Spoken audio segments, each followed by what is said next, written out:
दोस्तों, IELTS 101 का second episode में आप सबको स्वागत करते हैं। आशा करते हैं कि आप लोग अपना IELTS का प्रिपरेशन स्टार्ट कर चुके हैं। तो आज का एपिसोड में बात करेंगे IELTS एग्ज़ाम का फॉर्मेट के बारे में। पहले IDP IELTS का वेबसाइट में जाते हैं। इंडिया में IDP IELTS का टेस्ट कंडक्ट करता है। तो IDP IELTS का वेबसाइट में जाते ही बुक IELTS का एक ऑप्शन आएगा। उसमें अगर हम लोग क्लिक करते हैं तो एक रजिस्टर फॉर आईएलटीएस दिखेगा। फिर सिलेक्ट टेस्ट जो ड्रॉप डाउन है उसमें अगर हम जाएंगे तो इसमें दिखेगा कि 5 तरह का टेस्ट का ऑप्शन है। Computer delivered IELTS, pen and paper based IELTS, computer delivered IELTS for UKVI, pen and paper based IELTS for UKVI और लाइफ स्किल्स। फिलहाल लाइफ स्किल्स को हम लोग इग्नोर कर रहे हैं। तो पहले देख लेते हैं ये कंप्यूटर डिलीवर्ड आईएलटीएस क्या है। कंप्यूटर डिलीवर्ड आईएलटीएस मतलब आईएलटीएस का लिसनिंग, रीडिंग और राइटिंग, ये जो 3 पार्ट है, ये तीनों पार्ट आपको कंप्यूटर में आंसर करना पड़ेगा। और पेन और पेपर बेस्ड आईएलटीएस में आपको लिसनिंग, रीडिंग और राइटिंग में पेपर में आंसर शीट में आंसर करना पड़ेगा आपको पेन या पेंसिल यूज करके। बाकी जो स्पीकिंग का पार्ट है ये कंप्यूटर बेस्ड और पेन एंड पेपर बेस्ड दोनों के लिए ही फेस टू फेस स्पीकिंग का एग्जाम देना पड़ेगा। पर और एक चीज देखिए, इसमें एक तो कंप्यूटर एक आईएलटीएस आ रहा है, एक आ रहा है आईएलटीएस फॉर यूकेवीआई। ये आईएलटीएस फॉर यूकेवीआई का मतलब है जिसे यूके का वीजा लेना है उसे ही बस ये आईएलटीएस फॉर यूकेवीआई सिलेक्ट करना पड़ेगा। बाकी जितना भी इंग्लिश स्पीकिंग कंट्री है यूके छोड़ के, बाकी सबके लिए आपको बस सिंपल आईएलटीएस सिलेक्ट करना पड़ेगा। अब चलिए फिलहाल सिलेक्ट कर लेते हैं pen and paper based IELTS. इसके बाद नेक्स्ट ड्रॉप डाउन मेनू में आ रहा है टेस्ट मॉड्यूल। इसमें देखिए दिख रहा है एकेडमिक और जनरल ट्रेनिंग। एकेडमिक मतलब जिसे स्टूडेंट वीजा के लिए अप्लाई करना है उसे एकेडमिक मॉड्यूल चूज करना पड़ेगा। जिसे वर्क परमिट या इमिग्रेशन के लिए अप्लाई करना है उसे जनरल ट्रेनिंग के लिए चूज करना पड़ेगा। ये हर एक तरह का आईएलटीएस में pen and paper based, computer based, IELTS for UKVI, सब आईएलटीएस में ये 2 मॉड्यूल है, जनरल ट्रेनिंग और एकेडमिक। आप अपना टारगेट के हिसाब से ये चूज कर सकते हो। बाकी आप अपना टेस्ट सिटी सिलेक्ट कर सकते हो, जिस सिटी में आपको टेस्ट लेना है। तो इसको फिर बाद में हम लोग देखेंगे जब आईएलटीएस का बुक करने का टाइम आ जाएगा। अभी जाते हैं कि आईएलटीएस का बैंड कैसे कैलकुलेट होता है उस ऑप्शन में।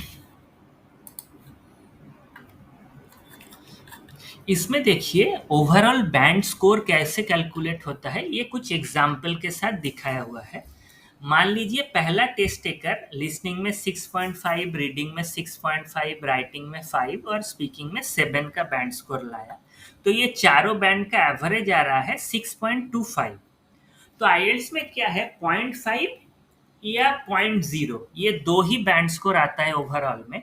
तो ये 6.25 का ओवरऑल बैंड स्कोर आ जाएगा 6.5। फिर अब देखिए नेक्स्ट टेस्ट टेकर का एवरेज आ रहा है 3.875। तो ये भी इसका ओवरऑल बैंड राउंडिंग ऑफ होके आ जाएगा 4 में। अब देखिए थर्ड जो टेस्ट टेकर है इसका एवरेज आ रहा है 6.125। अगर ये 6.25 आता तो 6.5 राउंडिंग ऑफ होता, क्योंकि ये 0.25 से कम है तो ये 6.0 का बैंड स्कोर आ जाएगा। तो ये आप समझ आ गया होगा आपको कि ओवरऑल बैंड स्कोर कैसे कैलकुलेट होता है। आपका चारों इंडिविजुअल बैंड स्कोर का एवरेज, फिर उसका नेक्स्ट राउंडिंग ऑफ क्या आ रहा है उस हिसाब से आपको ओवरऑल बैंड स्कोर मिलता है। चलिए अब देख लेते हैं लिसनिंग और रीडिंग में बैंड स्कोर कैसे कैलकुलेट होता है। इसमें अगर आप देखोगे तो इसमें देखिए लिसनिंग, क्योंकि एकेडमिक और जनरल ट्रेनिंग दोनों मॉड्यूल के लिए लिसनिंग का स्टेप सेम होता है, तो इसलिए लिसनिंग का बैंड स्कोर भी इस तरह से कैलकुलेट होता है। पहले एक ऑप्शन 6 बैंड का देख लेते हैं एग्जाम्पल। आप अगर 23, 24 या 25 आंसर करेक्ट करते हो 40 में से तो आपका बैंड आएगा 6। अगर आप 26, 27, 28 या 29 करेक्ट करते हो तो आपका बैंड आ जाएगा 6.5। तो और एक इम्पॉर्टेंट चीज है, रीडिंग या लिसनिंग में नेगेटिव मार्किंग नहीं है, बस आप कितना करेक्ट कर रहे हो उसी हिसाब से आपका बैंड स्कोर आएगा।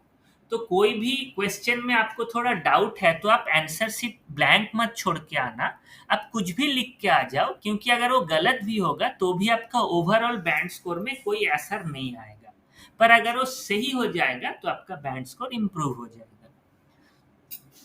तो अब आते हैं रीडिंग पार्ट में, क्योंकि एकेडमिक रीडिंग और जनरल ट्रेनिंग का रीडिंग का क्वेश्चन अलग होता है, तो इसका बैंड स्कोर का कैलकुलेशन भी थोड़ा अलग होता है।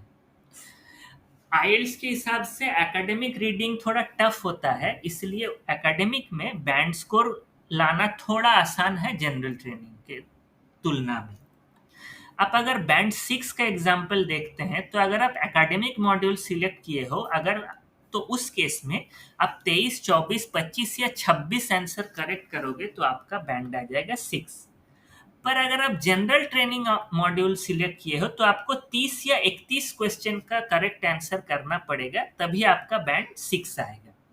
इसी हिसाब से आपका बैंड उतना ही बढ़ेगा जितना आप करेक्ट क्वेश्चन करोगे 40 में से। रीडिंग और लिसनिंग दोनों में ही टोटल नंबर ऑफ क्वेश्चन है 40, और वो 40 में से आप कितना करेक्ट कर रहे हो उसी हिसाब से आपका बैंड स्कोर कैलकुलेट होगा। अब देखते हैं नेक्स्ट टेस्ट जो है राइटिंग, उसका बैंड स्कोर कैसे कैलकुलेट होता है। क्योंकि राइटिंग में क्या है, राइटिंग में पूरा आपका बैंड स्कोर ही एग्जामिनर ही सिलेक्ट करता है, आप कितना सही कर रहे हो या कितना गलत कर रहे हो ये आप डिसीजन नहीं ले सकते हो, पर ये एग्जामिनर किस बेसिस पे आपको बैंड स्कोर असाइन करता है ये देख लेते हैं। राइटिंग में ये 4 बेसिस के ऊपर आपका बैंड स्कोर सिलेक्ट होता है। पहला ऑप्शन जो है वो है टास्क अचीवमेंट।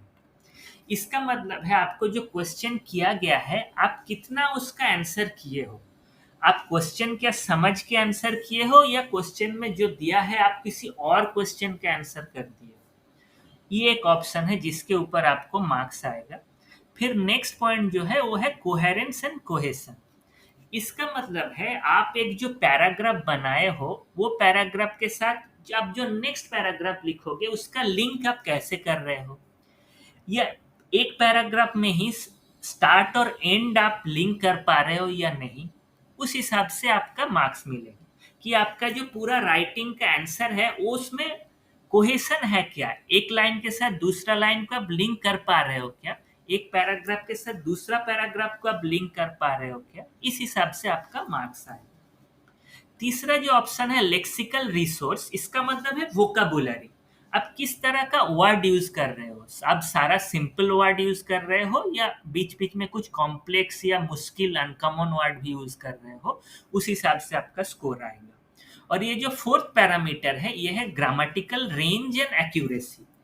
ग्रामेटिकल रेंज मतलब आप कितना तरह का ग्रामर यूज कर रहे हो आपका सेंटेंस में, आप क्या बस सिंपल सेंटेंस लिख रहे हो या कॉम्प्लेक्स भी लिख रहे हो, आप क्या पैसिव दोनों तरह का वॉइस यूज कर रहे हो, एक्टिव वॉइस या पैसिव वॉइस, और आप कितना सही तरीके से उसे यूज कर रहे हो, उस हिसाब से आपका मार्क्स मिलेगा।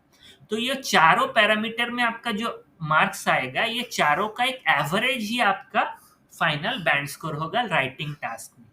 ये सारा लिंक मैं डिस्क्रिप्शन बॉक्स में दे दूंगा ताकि आप आराम से देख सको कि बैंड 6 के लिए आपको क्या क्या काम करना पड़ेगा, बैंड 7 के लिए आपको क्या क्या काम करना पड़ेगा, और धीरे धीरे बैंड 8 और 9 अगर आपको चाहिए तो आपको किस तरह से राइटिंग टास्क को अप्रोच करना पड़ेगा। तो अब देख लेते हैं जो फाइनल पार्ट है लिसनिंग, सॉरी स्पीकिंग में। स्पीकिंग में भी ये 4 पैरामीटर के ऊपर आपका बैंड स्कोर कैलकुलेट होगा। ये चारों पैरामीटर, पहला है फ्लुएंसी एंड कोहेरेंस। फ्लुएंसी मतलब आप जो सेंटेंस बोल रहे हो स्पीकिंग में, आप क्या सेंटेंस के बीच में रुक जा रहे हो या एक सेंटेंस और एक वर्ड और दूसरा वर्ड के बीच में आप थोड़ा फंबल कर रहे हो, या आप एक सेंटेंस खत्म होने के बाद ही पॉज करके फिर नेक्स्ट सेंटेंस में जा रहे हो, आपका फ्लुएंसी कितना अच्छा है। फिर नेक्स्ट पॉइंट है कोहेरेंस, मतलब आप जो बोल रहे हो आपका पहला लाइन के साथ दूसरा लाइन का कुछ लिंक है, या आप कुछ भी बोले जा रहे हो, एक लाइन आप कुछ बोल रहे हो, दूसरा लाइन में आप कुछ दूसरा सब्जेक्ट का बात कर रहे हो, उस हिसाब से आपका मार्क्स आएगा। फिर दूसरा पॉइंट है लेक्सिकल रिसोर्सेज, इसका मतलब हम राइटिंग में भी देखे हैं कि इसका मतलब है वोकाबुलरी, कितना अच्छा वोकाबुलरी यूज कर रहे हो, सिंपल वोकाबुलरी यूज कर रहे हो या बीच बीच में कुछ कॉम्प्लेक्स वर्ड्स इडियम्स भी यूज कर रहे हो। तीसरा भी है राइटिंग की तरह ग्रामेटिकल रेंज एंड एक्यूरेसी, आपका सेंटेंस में कितना तरह का ग्रामर आप यूज कर रहे हो, ग्रामर कितना सही तरीके से यूज कर रहे हो। और थर्ड जो है, जो स्पीकिंग के लिए यूनिक है, वो है प्रोनाउंसिएशन। ये प्रोनाउंसिएशन के बारे में हम कभी कभी गलत सोच लेते हैं कि प्रोनाउंसिएशन मतलब है एक्सेंट। ये बात बिल्कुल भी सही नहीं है। आप अपना जो एक्सेंट है इंडियन एक्सेंट से बात कर सकते हो, इसमें कोई प्रॉब्लम नहीं आएगा। पर आपका जो प्रोनाउंसिएशन है, आपका हर एक वर्ड का प्रोनाउंसिएशन सही तरीके से करना पड़ेगा। बहुत लोग क्या करते हैं, एक फेक ब्रिटिश या फेक अमेरिकन एक्सेंट के चलते उनका प्रोनाउंसिएशन खराब हो जाता है।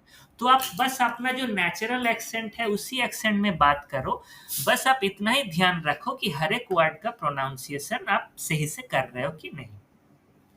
तो मैं ये सारा लिंक डिस्क्रिप्शन बॉक्स में ऐड कर रहा हूँ। आप वीडियो देखने के बाद आराम से सारा चीज डिटेल में देख के समझ सकते हो। और धीरे धीरे हम जब अलग पार्ट का डिटेल में डिस्कशन करेंगे तब हम फिर से ये सब बैंड डिस्क्रिप्शन पे आएंगे। आशा करते हैं आप लोगों को आईएलटीएस एग्जाम का फॉर्मेट के बारे में एक क्लियर आइडिया हो गया होगा। तो आज का एपिसोड यहीं खत्म करते हैं। नेक्स्ट एपिसोड में आईएलटीएस का पहला मॉड्यूल लिसनिंग के बारे में डिटेल में बात करेंगे।